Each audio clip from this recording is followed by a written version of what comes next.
Hey everybody, it's Safi and Marco, Dish Out on Movies, the only movie review show on YouTube to review movies in terms of food. And it's just Marco here once again.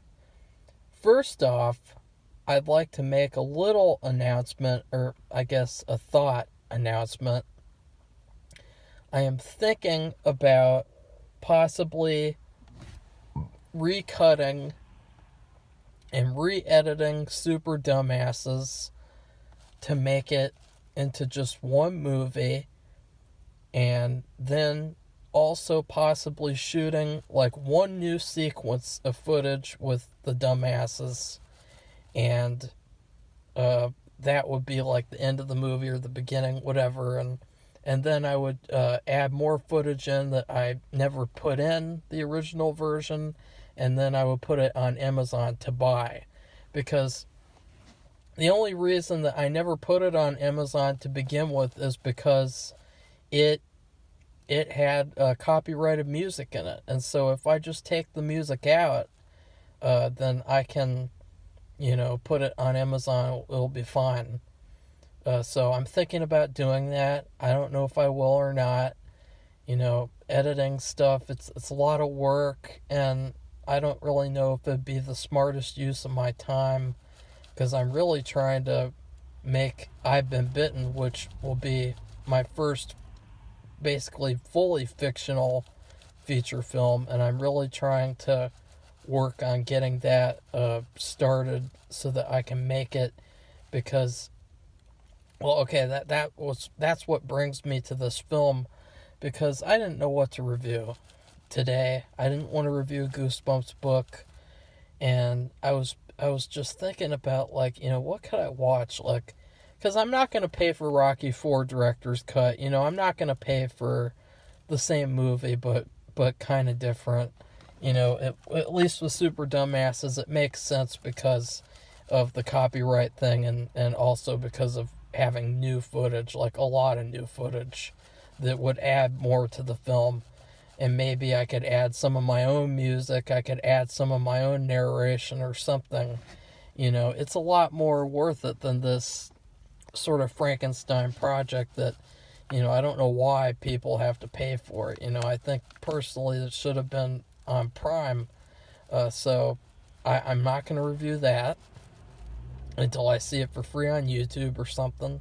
Because I already saw the JFK documentary is free on YouTube. Someone posted it. So I thought that was funny. So I decided to watch 1937's A Star is Born. And I don't know why. It felt right, and it felt like, that's what I wanted to watch. And, it is an incredible film. I would say that it's probably one of the best films that I've seen this year. It'll be a tough call to say, is it better than Bully and Assault on Precinct 13, because those two are the other two best movies of the year so far. It's tough. It's a movie about making movies, and see, I didn't ever know about that. I thought from the stupid new one that came out, or I haven't seen it, but I didn't want to watch some stupid singing musical movie, because I hate musicals and I hate singing, and especially when the whole movie's about the singing, unless it's like a really good movie like Inside Llewyn Davis. That's like an exception, and I fucking love that movie, and but it's a depressing movie, and so it's hard to take all that depression, and but this movie, I didn't even know the original story is about making movies. Like, what the fuck? I thought that it was about music and singing and shit. So that was a huge surprise to me. And it was a real, like, a nice surprise, because I got really excited. Like, oh, fuck yeah. I want to watch a movie about making movies from the 30s. Fuck yeah. Like, sign me up. Put that on right now. I'll watch that whole 2-hour thing. And the first thing, though, was that it was in color. I guess it was like one of the first color films, or the first color film, and I thought it wasn't. I thought that the color looked so bad that I thought it was supposed to be in black and white. And so I just switched it off to black and white and made it black and white. And wow, it was such an incredible film. And to start off, it really was emotional because well, obviously it dealt with filmmaking and, the same type of story that I'm going through. But also, we watched Ace of Hearts, which came out in 1920, I think. I think so, 1921, 1920. We watched, Ace of Hearts, sorry. Ace of Hearts with Lon Chaney. And it had this guy in it as the young star, and he had this very sad life ending where he was a silent actor, and he was really, really popular. And then when talkies came out, and they were the ones that they started making, he basically fell off the wagon, and he completely just completely got destroyed by the industry. And then one night, I guess he was at a party, and he learned that he wasn't going to get a part in the movie because he just wasn't that good anymore for some reason. And so he just walked into the ocean and killed himself. And so it's exactly what happens in this movie with Norman Maine. And so it's the same type of story. And I thought, oh my God, this is a classic film. This is iconic. Just everything about it. It's got humor, it's got romance, it's got some action, it's got some drama, it's got movie making, it's got horror, it's got everything you could ask for from a movie. It's got no agendas, it's got no feminazi bullshit, it's got no, it was like an orgasm of amazingness. And I feel comfortable saying that because it was just so perfect. And, you got the main character. I can't remember her name before she got famous. Oh, wait, no, I do. Esther. And she was amazing. Wow. She was such a cutie pie. She had such a cute, innocent face. But she was so good. She was such a good actress. And it's like, God, don't you wish when actresses could act in movies? Wow, I miss those days. And then you got her co-lead. You even got her grandmother. Wow, fantastic side character. And then you got Norman Maine. He was phenomenal. I mean, he really stole the show, and he made you feel really sorry for him, even though he was kind of like a jackass type playboy Bruce Wayne type character in the first part of the movie. In the second part, he just completely devolves, and then he kills himself. What an amazing group of actors. You got Oliver, the studio head. You got Libby, the press guy. He was really good. You had that mean secretary, the bitch type of secretary. She's probably just jealous that she couldn't be an actress herself. And then you had the assistant director, the Norman. You had, just everyone was so perfect. It was like, it really was so good. And it's like, wow, God, I wish movies were good nowadays. This movie, it really just cemented everything that I've said, everything that I've hypothesized. I hope that's a word.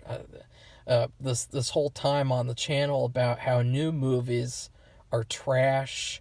There's not even a comparison to old movies. And it's like, what is their complaint about this movie? What's there to complain about? Tell me. Nothing. That's right, nothing. I've heard people talking about this movie. I tried to watch the original version, but I fell asleep. Well, why don't you take something and drink a soda and get your ass up, drink a coffee, and sit your privileged ass up and watch this 1937 movie and like it. Because this is cinema. You got the first half, which is a perfect, simple well, there was probably some coming off camera.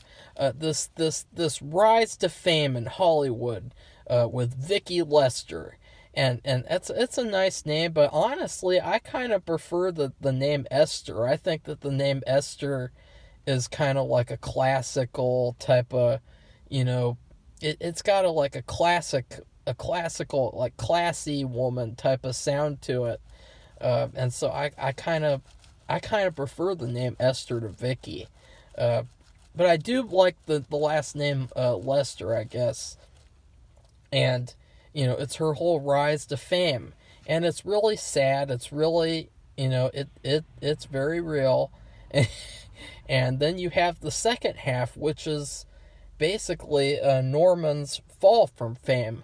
And so you have those two stories paralleling each other perfectly, and obviously they're a part of the same story because they're married. And the one thing I'll say is that the relationship is very underdeveloped. I mean, I expected from the first 30 minutes that a lot of the movie would just be him helping her, and be him like trying to help her and trying to help her audition, and do lines with her, and going to movie sets with her, and having all these different film set experiences with her, and then like in the last 30 minutes they would get married. But no, it happens very, very quickly, and they get married, and they're on this little honeymoon trip. And I thought that the honeymoon trip was the weakest part of the movie. It kind of felt like a typical romance movie type thing. It felt very cliche, and it felt a little awkward because they just didn't have enough time to develop.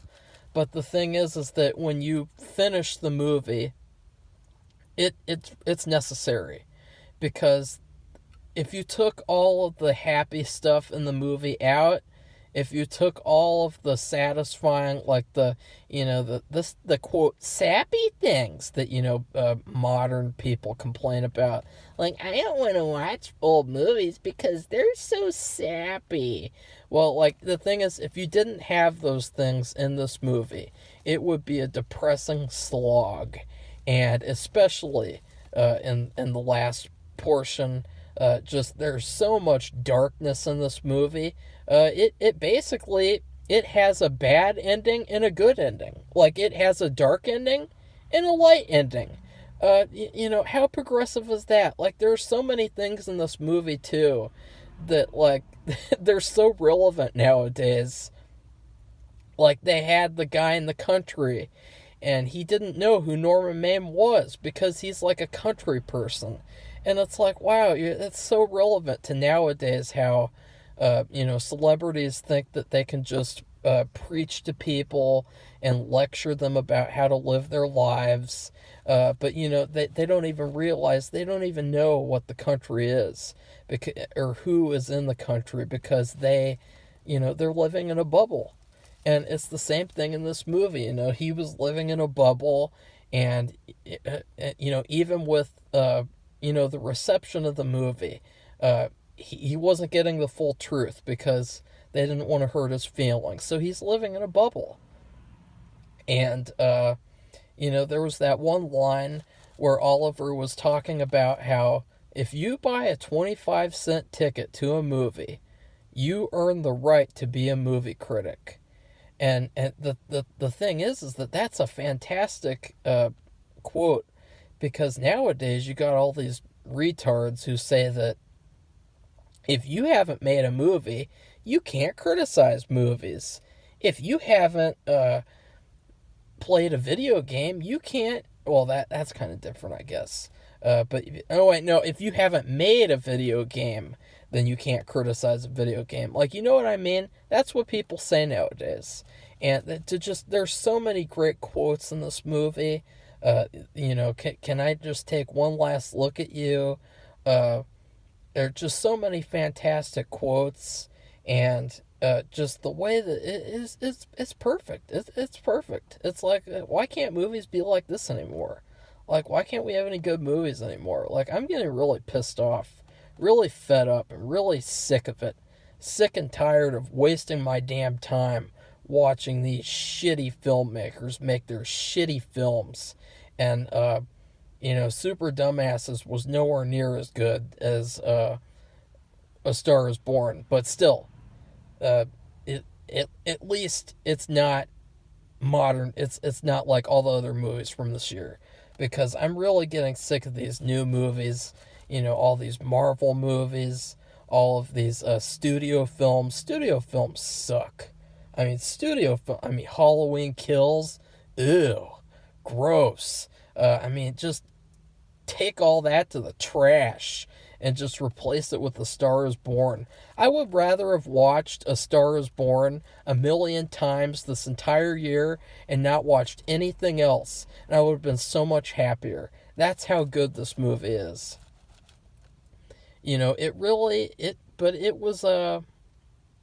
was sad, but it was meant to be, because she wanted to get famous, and so she got famous, but in exchange she had to deal with the loss of Norman, and she had to deal with losing the love of her life. And so basically she gave up love and happiness and a family for her acting career, and then she had to, because it was just, if she had gone home and given up, then it would have looked really bad, and it would have been really a sad downer ending. And then with Norman, I guess he wanted a girlfriend, he wanted a family, but then he in exchange for that, he had to lose his acting career, and he just wasn't willing to do that, because he was so bad. He was so down and so depressed, and it was really sad.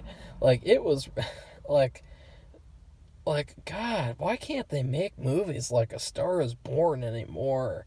Like, I'm sorry to just keep on repeating myself, but God, like, you just look at this movie and it's like, were they all drinking like special water that made them smarter and better filmmakers or something? Like, were they just, because this movie was inspiring. It was inspiring how magical this movie was. It was such a perfect movie, and it really just shows like old Hollywood versus new Hollywood. Like, old Hollywood is A Star is Born, and then new Hollywood is that shitty ad of all those celebrities naked telling people who to vote for. Or no, wait, no, was that the vaccine commercial? I can't remember. But you know what I mean. Old Hollywood, classy, good movies, respecting the audience, all that stuff. New Hollywood, who cares about the audience? Lectures, bad movies, content, not even actual movies. Just blockbusters, studio shit films. That's the difference between new and old Hollywood. So this movie, it was a masterpiece. It is definitely one of the greatest movies of all time, and it just makes me want to go back and watch movies from the 30s, honestly. Like, why would I want to watch movies from nowadays when I know that they're not going to be as good as the movies from the fucking 1930s? I mean, what an embarrassment. Just imagine if those actors were alive. Just imagine if that cutie patootie pie, Vicky Lester, just imagine if she was alive and she's looking over this shit that we see nowadays. Female Ghostbusters, Terminator Dark Fate, Star Wars The Last Jedi. Just imagine those fantastic filmmakers the ones who built Hollywood and made Hollywood what it was. Just imagine how sick and disappointed they would be at what these new people have done to it, and how these new people have destroyed it and made it all about them, money, and their shitty ass bubble of losers. What a sickening disgrace. I mean, you look at this. I mean, movie making, Hollywood, it all used to be real magic. Actual magic. It still is magic, because to make a movie, you can't just... That was something that really, really came clear to me, because while watching this movie, you can't pick up an instrument and start a band and play music all the time, and then, you can't do that with movies. With movies, what do you have to do? You have to raise money. Then you have to get a crew, or you have to get like a limited crew. Then you have to get equipment. Then you have to get locations. Then you have to get a cast. It's almost like you're making a movie appear out of thin air, like magic. And that magic is lost. Because what do we see nowadays? Chris Pratt was just signed on to be Mario. Chris Pratt was just signed on to be Garfield. We just see the same old shit nowadays, and we see it because it's like a formula. And so it's not magic anymore. And so I'm going to give this movie a food review now, because that's what I do on this channel. And it's hard, because I'd like to give it spaghetti, but I want to give it something more magical. And so I think what I'll do is, there was this one place that I went to, this one place in Columbus called, what was that place called? Schmidt's Sausages, whatever. It was a sausage place. And they had these giant cream puffs. And they were incredible. And I had a chocolate cream puff. It was probably the greatest cream puff I've ever had. And it was magical. It was like being a kid again and eating this giant cream puff. And it was like such a satisfying experience to just eat this giant cream puff. And, the main girl in this movie, she's a cream puff. So that's what this was like. This whole movie, it was like a magical giant cream puff. And unfortunately, nowadays, we get shit puffs. But let me know in the comments, should I watch the 50s one? Because the 50s one is about making movies, so, but I don't know, I'm not really excited about seeing James Mason in it, because I don't know, I mean, now that I've seen Lolita, I can't really see him as anything else than the character he played in Lolita, because he was so evil in that. So I'm kind of anxious and nervous to watch the 50s one. And then please like this video. If you liked it, give it a thumbs up, and then subscribe to our channel, because we will be coming with more reviews. Tomorrow is Safi's X-Files Season 1 review. She finally finished Season 1.